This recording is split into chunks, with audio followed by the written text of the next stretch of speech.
العلم هو النور الهادي والمفتاح لكل الخير من يرد الله به خيرا.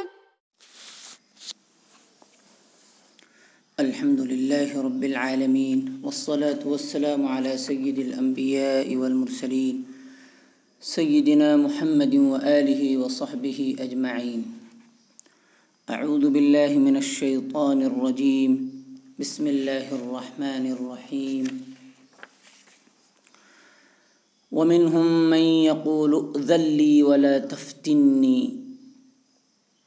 اور ان میں سے وہ بھی ہیں جو کہہ رہے تھے کہ آپ مجھے اجازت دیجیے اور مجھے فتنے میں نہ ڈالیے.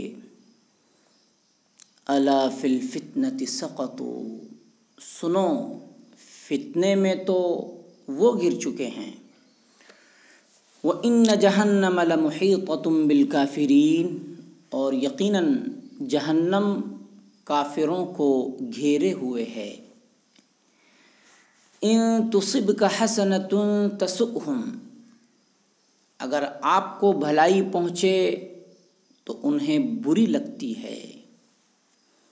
وَإِن تُصِبْكَ مُصِيبَةٌ يَقُولُوا قَدْ أَخَذْنَا مِنْ أَمْرِنَا مِنْ قَبْلُ، اور اگر آپ کو مصیبت پہنچے تو کہتے ہیں کہ ہم نے اس سے پہلے ہمارے معاملے میں احتیاط کو لے لیا تھا.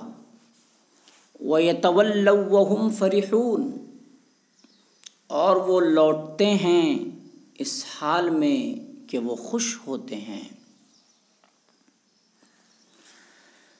قُل لَّن يُصِيبَنَا إِلَّا مَا كَتَبَ اللَّهُ لَنَا، آپ فرما دیجئے کہ ہرگز ہمیں نہیں پہنچے گا مگر وہی جو اللہ نے ہمارے لیے لکھ دیا ہے. هُوَ مَوْلَانَا، وہی ہمارا مولا ہے. وَعَلَى اللَّهِ فَلْيَتَوَكَّلِ الْمُؤْمِنُونَ، اور اللہ ہی پر ایمان والوں کو توکل کرنا چاہیے.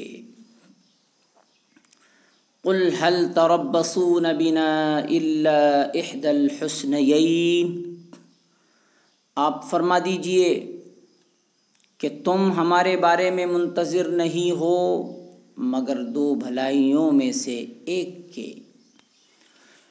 وَنَحْنُ نَتَرَبَّصُ بِكُمْ أَن يُصِيبَكُمُ اللَّهُ بِعَذَابٍ مِّنْ عِندِهِ أَوْ بِأَيْدِينَا، اور ہم بھی تمہارے لیے منتظر ہیں اس کے کہ اللہ تمہیں اپنی طرف سے یا ہمارے ہاتھ سے عذاب پہنچائے. فَتَرَبَّصُوا إِنَّا مَعَكُمْ مُتَرَبِّصُونَ، تو تم منتظر رہو، یقیناً ہم تمہارے ساتھ منتظر ہیں. اذن، یہ فعل امر صیغہ واحد مذکر حاضر ہے. اذن مصدر ہے. باب سمع معنی اجازت دینا. لا تفتنی، یہ بھی فعل نہیں صیغہ واحد مذکر حاضر ہے. فتن و فتون مصدر ہے. باب ضرب، فتنے میں ڈالنا. ان تصب، تصب یہ صیغہ واحد مؤنث غائب فعل مضارع معروف. اصابت مصدر ہے. باب فعال معنی پہنچنا. حسنہ بھلائی جمع حسنات ہے. تسؤ یہ بھی فعل مضارع معروف صیغہ واحد مؤنث غائب ہے. سو مصدر ہے. باب نصر معنی بری لگنا، برا لگنا. یتولو تولی مصدر ہے. باب تفعل معنی پیٹ پھیرنا. مولا کارساز، مالک، جماعتی موالی۔ تربصون، تربصون یہ اصل میں ہے تتربصون،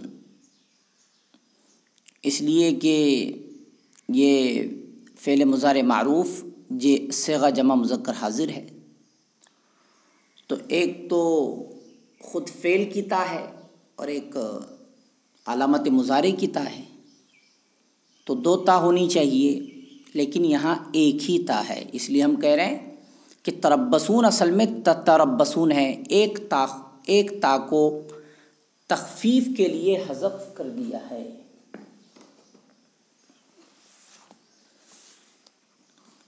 تربص مصدر ہے باب تفعل،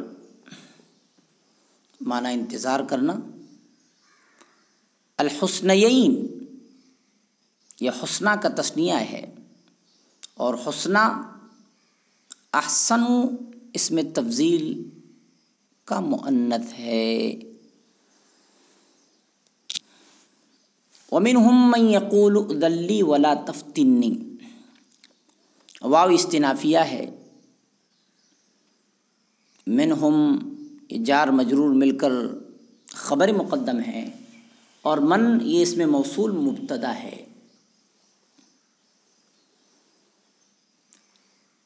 لی یہ اذن سے متعلق ہے، الا یہ حرف تنبیہ ہے، فی الفتنہ یہ جار مجرور مل کر یہ سقطو سے متعلق ہے، یا ولا تفتنی سے متعلق ہے۔ فی الفتنہ جار مجرور مل کر لا تفتنی جو دوسری آیت بعد والی ما قبل والی آیت ہے اس سے متعلق ہے۔ بالکافرین یہ جار مجرور مل کر محیطہ سے متعلق ہے۔ ان تصب کا حسنۃ یہ جملہ شرط ہے، تسؤہم یہ جواب شرط ہے، حالت جزمی میں ہونے کی وجہ سے یہ فعل مضارع مجزوم ہے۔ حسنۃ یہ تصب کا فاعل ہے، کاف ضمیر مفعول بھی ہے۔ اسی طرح وہ ان تصب کا مصیبہ یہ جملہ شرط ہے، یقولو یہ جواب شرط ہے، اسی بنا پر نون اعرابی حذف کر دیا گیا ہے۔ قد یہ حرف تحقیق ہے، اور من قبل اخذنا امرنا من قبل، من قبل یہ جار مجرور مل کر امرنا سے متعلق ہے۔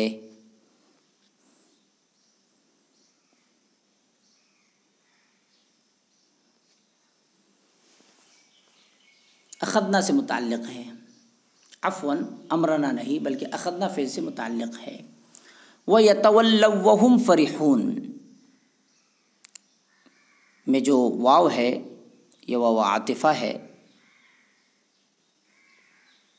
اور وَهُمْ فَرِحُونَ میں جو واو ہے یہ واو حالیہ ہے۔ قُل لَّن يُصِيبَنَا إِلَّا مَا كَتَبَ اللَّهُ لَنَا وَعَلَى اللَّهِ فَلْيَتَوَكَّلِ الْمُؤْمِنُونَ جو علی اللہ ہے یہ جار مجرور مل کر جو فلیتوکل فعل ہے اس سے متعلق ہے۔ قل هل تربصون بنا، الا سے پہلے حل آئے تو وہ نافیہ ہوتا ہے، اسی لیے ہم نے ترجمہ کیا ہے منتظر نہیں ہو۔ تو تربصون یہ فعل ہے، انتم ضمیر فاعل ہے، اور احدی الحسنیین یہ الا حرف حصر ہے، اور احدی الحسنیین یہ حالت نصبی میں ہے، احدا اور مفعول بھی ہے۔ وَنَحْنُ نَتَرَبَّصُ بِكُمْ واو استنافیہ ہے، ان یہ مصدریہ ہے، او یہ حرف تخییر ہے، او بِأَیْدِینَا یہ حرف تخییر ہے۔ فتربصوا میں جو فا ہے یہ فا استنافیہ ہے۔ اِنَّا مَعَكُمْ مُتَرَبِّصُونَ یہ ان حرف مشبہ بالفعل ہے، نا ضمیر اس کا اسم ہے، متربصون یہ خبر ہے، اور معکم یہ ظرف مکان ہے۔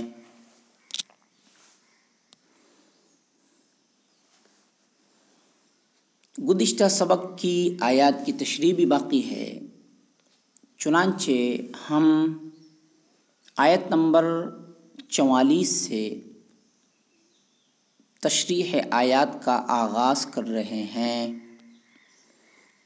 چنانچہ ہم پہلے 2 آیتوں کی تشریح کر رہے ہیں، لا یستأذنک الذین اور انما یستأذنک الذین۔ چنانچہ ہم آیت نمبر 44 اور آیت نمبر 45 کو کہہ رہے ہیں کہ دوسری اور تیسری آیت میں مومنین اور منافقین کا یہ فرق بتلا دیا کہ اللہ تعالیٰ پر صحیح ایمان رکھنے والے ایسے موقع پر کبھی اپنی جان و مال کی محبت میں جہاد سے جان چرانے کے لیے آپ سے رخصت نہیں مانگا کرتے، بلکہ یہ کام صرف انہی لوگوں کا ہے جن کا اللہ پر اور روز آخرت پر ایمان صحیح نہیں، اور اللہ تعالیٰ متقی لوگوں کو خوب جانتے ہیں۔ اس لیے آگے کہا گیا رخصت وہی مانگتے ہیں جو اللہ پر اور آپ پر اور آخرت کے دن پر ایمان نہیں رکھتے اور ان کے دل شک میں پڑے ہوئے ہیں۔ وَلَوْ أَرَادُوا الْخُرُوجَ، اس آیت میں منافقین کا عذر غلط ہونے کا ایک قرینہ یہ بتلایا گیا ہے کہ اگر واقعی یہ لوگ جہاد کے لیے نکلنے کا ارادہ رکھتے تو جہاد کے لیے ضروری تھا کہ کچھ تیاری بھی تو کرتے، لیکن انہوں نے کوئی تیاری نہیں کی، جس سے معلوم ہوا کہ عذر کا بہانہ غلط تھا۔ در حقیقت ان کا ارادہ ہی جہاد کے لیے نکلنے کا نہیں تھا۔ اس آیت کریمہ کے ذیل میں ہم عذر معقول اور نامعقول میں فرق بتا رہے ہیں۔ اس آیت سے ایک اہم اصول مستفاد ہوا جس سے معقول اور نامعقول عذر میں امتیاز کیا جا سکتا ہے، وہ یہ کہ عذر انہی لوگوں کا قابل قبول ہو سکتا ہے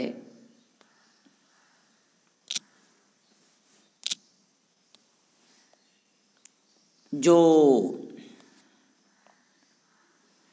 تعمیل حکم کے لیے تیار ہوں، پھر کسی اتفاقی حادثے کے سبب معذور ہو گئے۔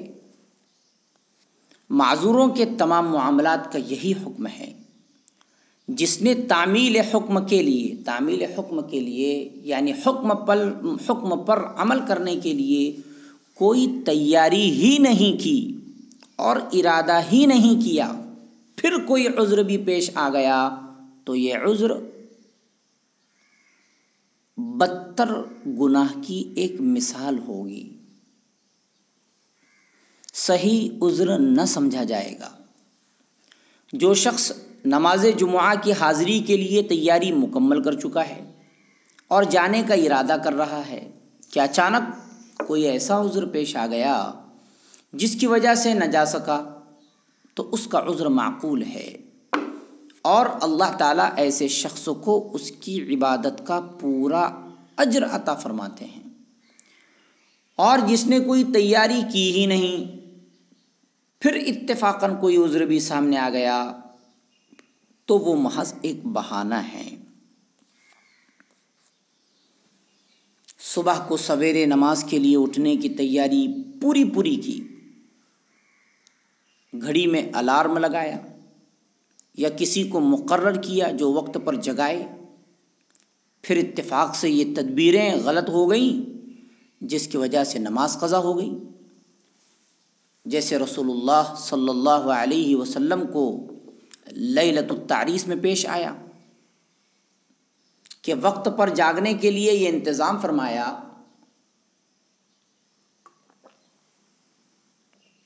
کہ حضرت بلال رضی اللہ تعالیٰ عنہ کو بٹھا دیا کہ وہ صبح ہوتے ہی سب کو جگا دیں، مگر اتفاق سے ان پر بھی نیند غالب آ گئی اور آفتاب نکل آنے کے بعد سب کی آنکھ کھلی، تو یہ عذر صحیح اور معقول ہے، جس کی بنا پر حضرت صلی اللہ علیہ وسلم نے صحابہ کرام رضی اللہ عنہم کو تسلی دیتے ہوئے فرمایا لا تفریط فی النوم انما التفریط فی الیقظہ، یعنی نیند میں آدمی معذور ہے، کوتاہی وہ ہے جو جاگتے ہوئے کوتاہی کرے۔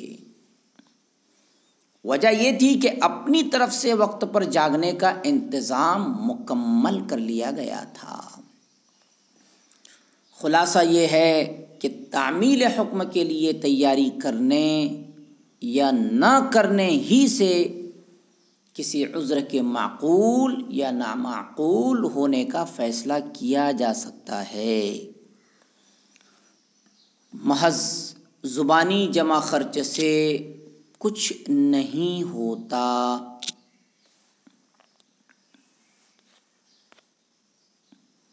لو خرجوا فیکم ما زادوکم الا خبالا، اس آیت میں دھوکے سے اجازت لینے والے منافقین کا یہ حال بھی بتلا دیا گیا کہ ان کا جہاد میں نہ جانا ہی بہتر تھا۔ اگر یہ جاتے تو سازشوں اور جھوٹی خبروں سے فساد ہی پھیلاتے۔ وفیکم سماعون لہم، یعنی تم میں سے کچھ بھولے بھالے مسلمان ایسے بھی ہیں جو ان کی جھوٹی افواہوں سے متاثر ہو سکتے تھے۔ لقد ابتغوا الفتنة من قبل، یعنی یہ لوگ اس سے پہلے بھی ایسا فتنہ و فساد پھیلا چکے ہیں جیسے غزوہ احد میں پیش آیا تھا۔ وظہر امر اللہ وہم کارہون، یعنی غالب آیا حکم اللہ کا، حالانکہ منافقین اس سے بہت پیچ و تاب میں تھے۔ اس سے اشارہ فرما دیا کہ غلبہ اور فتح حق تعالیٰ کے قبضے میں ہے، جیسا پہلے واقعات میں آپ کو فتح دی گئی،